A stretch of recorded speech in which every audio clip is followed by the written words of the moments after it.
اور جب موسیٰ نے اپنے شاگرد سے کہا کہ جب تک میں دو دریاؤں کے ملنے کی جگہ نہ پہنچ جاؤں ٹلنے کا نہیں، خاص صدیوں چلتا رہوں۔ پھر جب وہ دونوں ان دریاؤں کے سنگم پر پہنچے تو اپنی مچھلی بھول گئے۔ پھر اس مچھلی نے دریا میں سرنگ کی طرح اپنا رستہ بنا لیا۔ جب آگے چلے تو موسیٰ نے اپنے شاگرد سے کہا کہ ہمارا کھانا لاؤ، اس سفر سے ہم کو بہت تکان ہو گئی ہے۔ اس نے کہا کہ بھلا آپ نے دیکھا کہ جب ہم نے اس چٹان کے پاس آرام کیا تھا تو میں مچھلی وہیں بھول گیا، اور مجھے آپ سے اس کا ذکر کرنا شیطان نے بھلا دیا، اور اس مچھلی نے عجیب طرح سے دریا میں اپنا رستہ بنایا۔ موسیٰ نے کہا یہی تو وہ مقام ہے جسے ہم تلاش کرتے تھے۔ تو وہ اپنے پاؤں کے نشان دیکھتے دیکھتے لوٹ گئے۔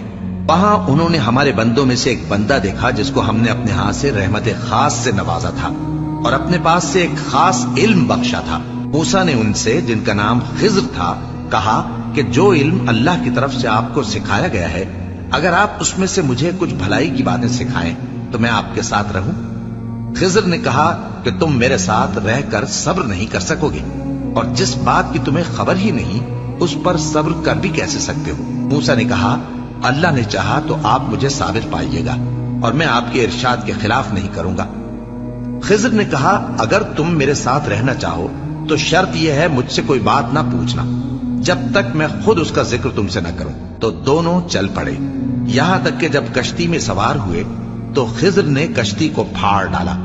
موسیٰ نے کہا کیا آپ نے اس کو اس لیے پھاڑا ہے کہ سواروں کو غرق کر دیں؟ یہ تو آپ نے بڑی عجیب بات کی۔ خضر نے کہا کیا میں نے نہیں کہا تھا کہ تم میرے ساتھ صبر نہ کر سکو گے؟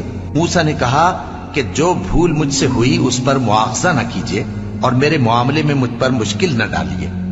پھر دونوں چلے، یہاں تک کہ رستے میں ایک لڑکا ملا تو خضر نے اسے مار ڈالا۔ موسیٰ نے کہا کہ آپ نے ایک بے گناہ شخص کو ناحق بغیر قصاص کے مار ڈالا، یہ تو آپ نے بری بات کی۔ خضر نے کہا کیا میں نے نہیں کہا تھا کہ تم سے میرے ساتھ صبر نہیں ہو سکے گا؟ انہوں نے کہا کہ اگر میں اس کے بعد پھر کوئی بات پوچھوں یعنی اعتراض کروں تو مجھے اپنے ساتھ نہ رکھیے گا کہ آپ میری طرف سے عذر کے قبول کرنے میں حد کو پہنچ گئے ہیں۔ پھر دونوں چلے، یہاں تک کہ گاؤں والوں کے پاس پہنچے اور ان سے کھانا طلب کیا۔ انہوں نے ان کی ضیافت کرنے سے انکار کیا۔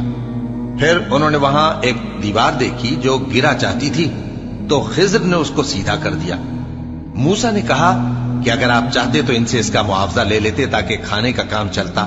خضر نے کہا کہ اب مجھ میں اور تم میں علیحدگی، مگر جن باتوں پر تم صبر نہ کر سکے میں ان کا تمہیں بھید بتائے دیتا ہوں کہ وہ جو کشتی تھی غریب لوگوں کی تھی جو دریا میں محنت کر کے یعنی کشتیاں چلا کر گزارا کرتے تھے، اور ان کے سامنے کی طرف ایک بادشاہ تھا جو ہر اچھی کشتی کو زبردستی چھین لیتا تھا۔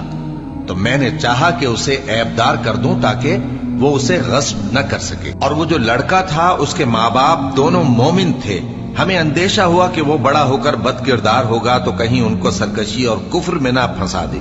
تو ہم نے چاہا کہ ان کا پروردگار اس کی جگہ ان کو اور بچہ عطا فرمائے جو اخلاقی پاکیزگی میں بہتر اور محبت میں زیادہ قریب ہو۔ اور وہ جو دیوار تھی سو 2 یتیم لڑکوں کی تھی جو شہر میں رہتے تھے، اور اس کے نیچے ان کا خزانہ دفن تھا، اور ان کا باپ ایک نیک آدمی تھا۔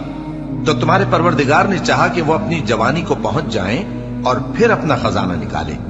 یہ تمہارے پروردگار کی مہربانی ہے، اور یہ کام میں نے اپنی طرف سے نہیں کیے، یہ ان باتوں کی حقیقت ہے جن پر تم صبر نہ کر سکے۔